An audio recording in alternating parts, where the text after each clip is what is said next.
Hello friends, and welcome back. Today we'll be looking at Stardew Valley crystalariums, and I'm gonna give you my list of top 10 gems and minerals to duplicate in these bad boys.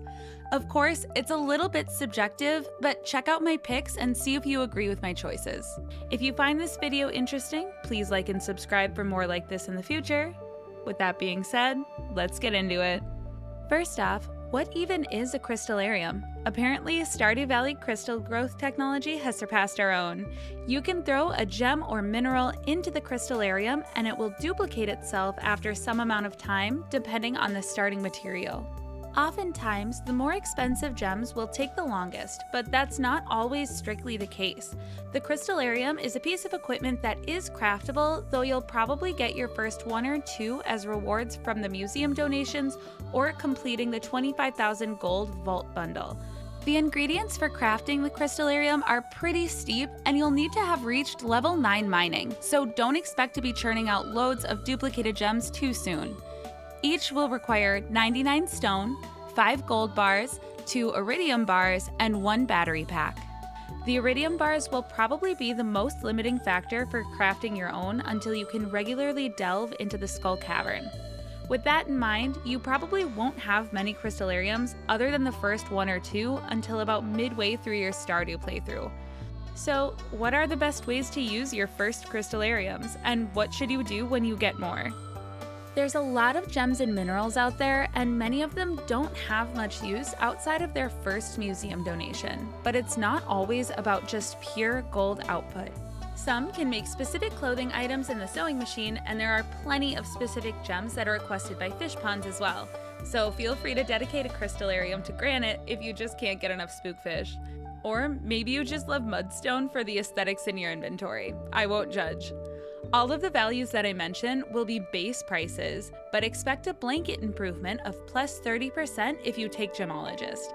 The replication times for calculating gold per day are based on the reference from the Stardew Valley wiki. After some testing though, I don't know if they're all correct as of update 1.6. For example, emeralds are listed as taking 2 days and 2 hours, but in my tests, they were ready and waiting for me first thing in the morning after 2 days. I think the times are generally still approximately correct, but there may be some gemstones that perform a bit better than indicated, just something to keep in mind. I should also note that prismatic shards and pearls cannot be duplicated in the crystalariums, so don't expect to see them on the list. It's a bummer, but they're meant to be rare, so I can't really be too upset about it. With that said, let's take a look at my top 10 crystalarium picks. But first, an honorable mention to marble. This one might come as a surprise for some, but I think that it's worth noting. Marble is a geode mineral, so it's not up for consideration based on its gold output. In fact, the sell price of 110 gold and roughly 3.5 day replication time puts it in the bottom third of all crystalarium options for making gold. So why am I bringing it up? There's a lot of geode minerals, and most of them are pretty useless. As it turns out, marble is one of the few that is used in a recipe, specifically the marble brazier. If the museum donations have taught us anything, it's that RNG can be a killer. If you plan to make any marble braziers, make sure that you save at least one of these to duplicate, because you never know when you'll see another one drop from a geode. Now on to the real list. Starting with number 10, we have Earth Crystal. The Earth Crystal is relatively common, and you can find it just laying on the floor in the mines, which, same. Harvey, come pick me up. It has a sell price of 50 gold, so it's not going to be the best moneymaker, but with a replication time of around half a day, it's still in the top 15 for gold per day. It's used to make mayonnaise machines and in building the Earth Obelisk. Unless you're a mayonnaise tycoon, you probably won't need to be replicating these for crafting materials, but you may want to consider it for making friends. The Earth Crystal is universally liked, with only Linus and Pierre disliking it. But does Pierre even deserve a liked gift anyway? It makes for a pretty cheap gift, and it replicates pretty fast, so making and carrying a stack of these around could be an option for quickly gaining friends around town. Number 9, Frozen Tear. The Frozen Tear is a lot like the Earth Crystal. It's more expensive, but also takes longer to replicate. It's another almost universally liked gift like the Earth Crystal, with the exception that Leah dislikes it and Sebastian loves it. It just barely beats out the earth crystal for gold per day, but you don't have to check on the crystalariums as often to retrieve it. So maybe that perk is worth it. Otherwise, it's only used in crafting to make the warrior ring and maybe a fish pond request, so if you aren't giving these away to make friends, you'll probably just be selling them for decent money. Number 8. Aquamarine. The aquamarine is the first gemstone on this list. It has a sell price of 180 gold and a replication time that takes just over a day and a half. This will net you about 115 gold per day if you can get the timing right and harvest it as soon as it's done. Gold per day will drop if you're not around the farm for a midday harvest though. Like most gemstones, it's another almost universally liked gift, with Clint, Emily, and the dwarf loving it. You can use this in the forge to get a critical hit chance bonus on your weapon, though I find a critical hit to be lackluster compared to the other enchantments. This is another ingredient in the marble brazier, but also much more commonly found than marble is. Number 7. Amethyst. The amethyst is a solid choice for a crystalarium gem. It sells for 100 gold and replicates in just under a day. The replication time means that you can harvest these every morning without having to get the timing right, so you'll be able to get really close to the theoretical 106 gold per day. This has the same universal liked gift list of the aquamarine, with the addition of being loved by Abigail. Somebody's gotta feed her, and it may as well be you. At the forge, amethyst increases your weapon's knockback, which I think is often underrated. Stacking up knockback on the right weapon can blast your enemies clear off the screen and possibly out of aggro range. Number 6. Star Shards. Star Shards sell for 500 gold with about a 3.5 day replication time, giving them the second highest gold per day at 144. Unfortunately, that's about all they have going for them. Their partial day replication means that you'll have to time out your harvest to get the most money out of these. They are universally disliked, even if you were willing to part with a 500 gold gift. Overall, they can bring in some decent money, but there's a better option for gold per day up the list, so I wouldn't really recommend these unless you just don't have anything better on hand. Number 5. Quartz. Quartz only sells for 25 gold, so even with the super fast replication of 7 hours, you're not going to want to ship these for cash. They do have a couple particular uses that might be worth more than their sell price though. The first option is to make refined quartz from them. This isn't the most efficient way to get refined quartz, but depending on how much trash you've saved up, it may be the best way early in the game. What might be more valuable is trading quartz for bombs. At the Desert Trader, 5 quartz will get you 1 bomb, which would translate into only 125 gold that you could have gotten from selling those 5 quartz. This is a pretty great deal considering the dwarf sells bombs for 1,000 gold each, and even in year 1, it would cost 750 gold to make one with the material purchased from the blacksmith.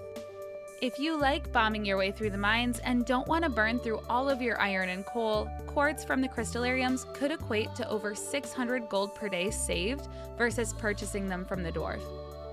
Number 4. Ruby and Emerald.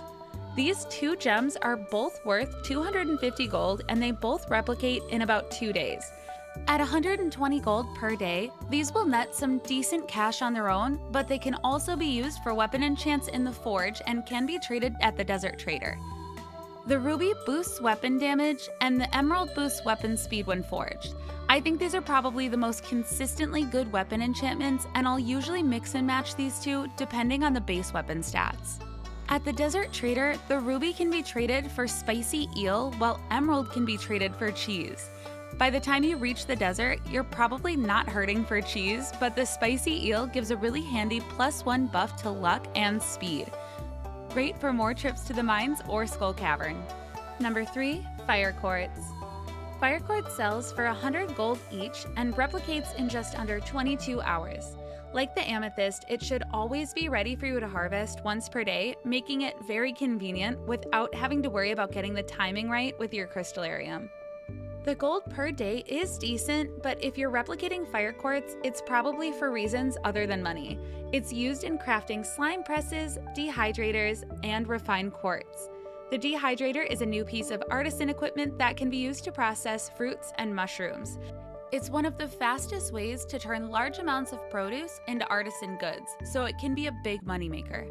What you might need larger volumes of fire quartz for is actually the refined quartz though. The fire quartz makes 3 refined quartz in a furnace, so it's much more efficient than normal quartz coal-wise and time-wise, especially after getting heavy furnaces. There are plenty of uses for refined quartz, so if you plan to cover your farm in crystal flooring, make a solar panel farm, or even turn your house into a greenhouse with hundreds of garden pots, you may want to start replicating fire quartz. Number 2, diamonds. Diamonds are the most valuable gem that can be replicated with the Crystalarium with a 750 gold sell price. With a 5-day replication time, these also take the top spot for gold per day at 150. And on top of that, diamonds are universally liked, though they're pretty pricey as far as gifts go. They are required for several fish pond quests. They're used to get the Diamond Hunter book and power, which gives you a higher chance of mining diamonds. They're also used in crafting to make the Ring of Yoba, Geode Crusher, and Fairy Dust. I've never really been a big fan of the Ring of Yoba, and the Fairy Dust rarely seems worthwhile, but the Geode Crusher, which doesn't require coal as of update 1.6, could really save you some time and money if you plan to crack open all of your geodes. It will save you the trip to see Clint and the 25 gold fee if the shop is even open. With all of these uses, you'll definitely want to stock up. So how did Diamond not get the number 1 spot? Coming in at number 1, Jade. The Jade sells for 200 gold and replicates in roughly 1.67 days. This will net you about 120 gold per day if you were to sell them, but I urge you not to sell them. You can use them in the forge to enchant your weapon with a bonus critical damage. But wait, don't use them for that either. What really makes these so valuable is what they can be traded for. On Sundays, the Desert Trader will trade 1 staircase for each jade. This staircase is a craftable item used to place a staircase on the ground inside the mine. It acts like a ladder, letting you progress to the next floor. These are particularly valuable in Skull Cavern, as the dungeon resets every day, and you have a limited time to reach deeper floors. Getting further into Skull Cavern will be needed for Keys Challenge and Secret Note number 10, which both offer specific rewards. There's a chance to spawn treasure rooms, which actually have some really valuable loot, including auto grabbers, auto petters, golden animal crackers, prismatic shards, or even another crystalarium. In addition, the chance to spawn iridium nodes increases the further down into Skull Cavern you go. You'll need lots of iridium to make more crystalariums, to make more jade, to go deeper into Skull Cavern, to get more iridium, to make more crystalariums, to make more jade, to go deeper into... but in all seriousness, I won't go into the uses, but you'll probably want as much iridium ore as you can get. To build staircases, you need 99 stone each, and if you're going deep into Skull Cavern, you'll probably want more stone than you can get mining. This means that each staircase you get from Jade would save you the cost of 99 stone at Robin's, which is 1,980 gold in year 1 and 9,900 gold each in year 2. If you don't need the staircases, they can probably be thrown into a deconstructor to produce 99 stone, which could save you some money if you need stone for other purposes. In the end, things like iridium or some of the treasure room awards just can't regularly be bought with gold, so Jade can beat out any other gem that you plan to throw in a shipping bin. Once you've had your fill of Skull Cavern, you can always switch to diamonds for quick, easy money, but until then, I would stockpile Jade and prepare for a good luck day. So, as always, I want to know what you guys think. What do you think of crystalariums? Do you think that they're worth the cost? Did I miss something about them that makes them great, or is there another gem or mineral that should have made the list? Let me know in the comments if you make crystalariums a big part of your farm, or if they're just an afterthought. If you made it to the end, thank you so much for watching. If you enjoyed the video or learned anything new, please give it a like and subscribe, or come say hello to me on Twitch. Otherwise, until next time, goodbye!